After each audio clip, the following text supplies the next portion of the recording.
Shalom, queridos, graça e paz, como vocês estão? Hoje eu quero mais uma vez compartilhar uma palavra do coração de Deus sobre a sua vida. E o tema da nossa mensagem hoje é: Todavia eu me alegrarei.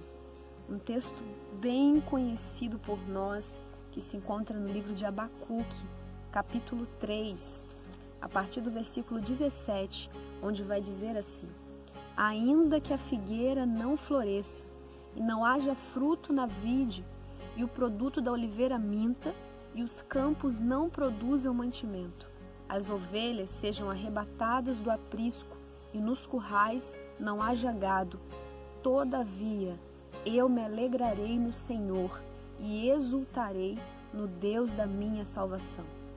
Que oração tremenda que o profeta Abacuque faz aqui no final do capítulo 3.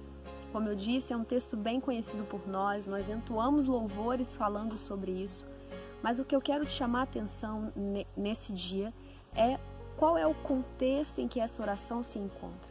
O que acontece antes do profeta Abacuque fazer essa oração ao Senhor.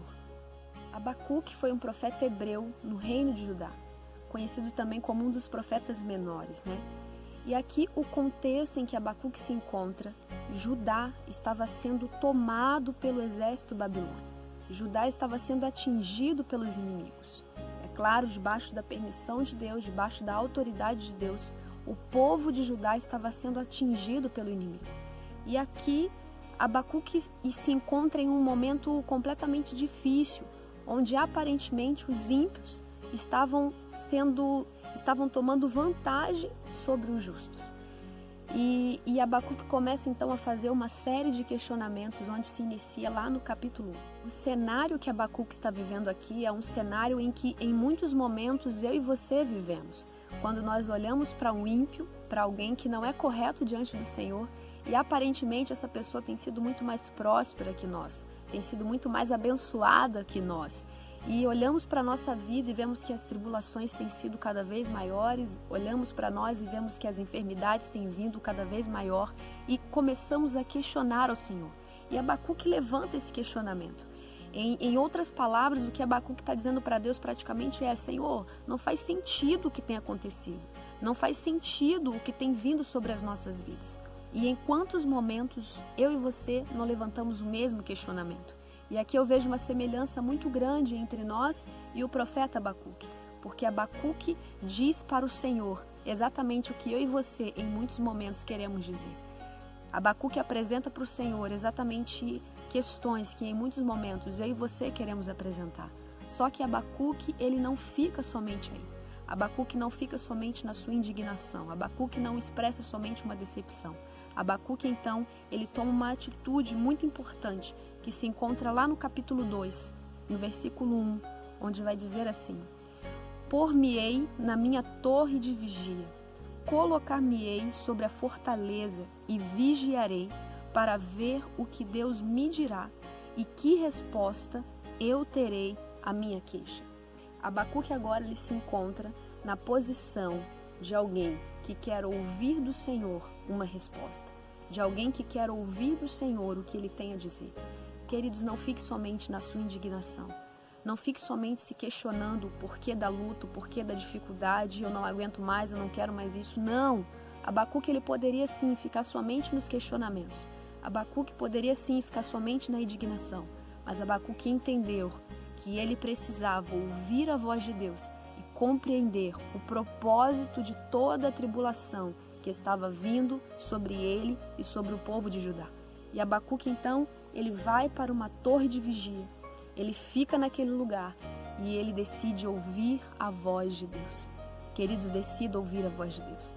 Em tempos onde nós somos alcançados por tribulações, nós precisamos fortalecer a nossa torre de vigia. E o que é essa torre de vigia? É quando você entende que você precisa buscar do Senhor, quando você entende que você precisa ouvir a voz de Deus.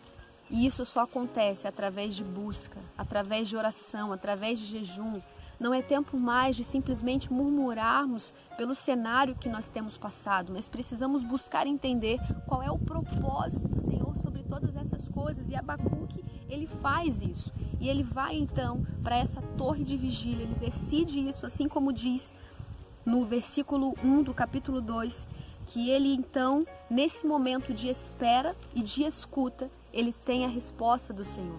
E uma das respostas do Senhor sobre a vida do profeta Abacuque está lá no versículo 4, onde vai dizer assim: Eis o soberbo, sua alma não é reta nele, mas o justo viverá pela fé.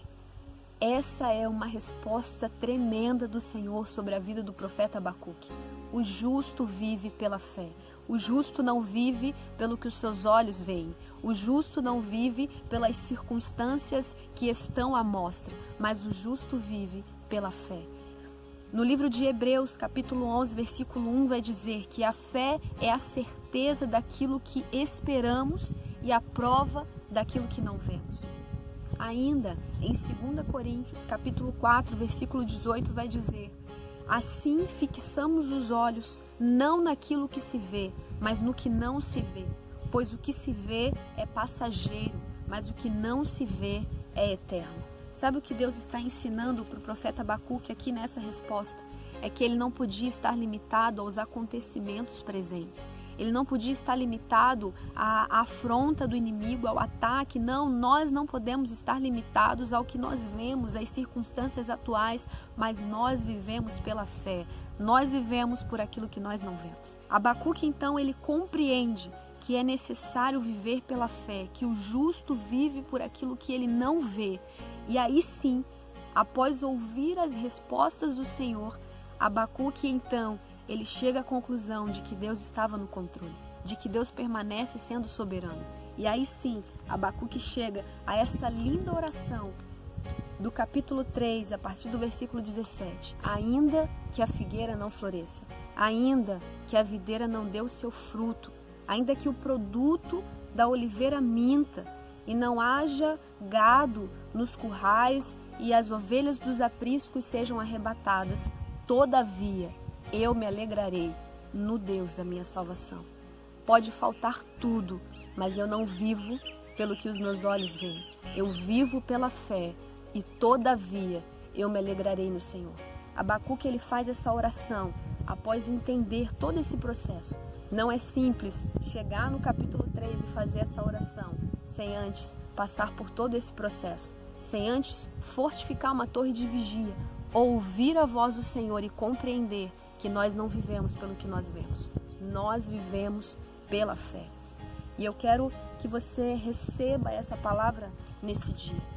Não importa as circunstâncias que têm vindo sobre a sua vida, não importa o que tem acontecido, nós decidimos viver pela fé. Todavia, nós nos alegraremos. Quero orar com você nesse momento, pedindo para que o Senhor fortaleça a sua vida nesses últimos dias, para que você tenha sua fé firmada nele e faça a mesma oração que o profeta Abacuque fez. Ainda que falte tudo, todavia eu me alegro no Senhor, porque eu não vivo pelo que os meus olhos veem, eu vivo pela fé. Que essas sejam as nossas orações. Ore comigo nesse momento.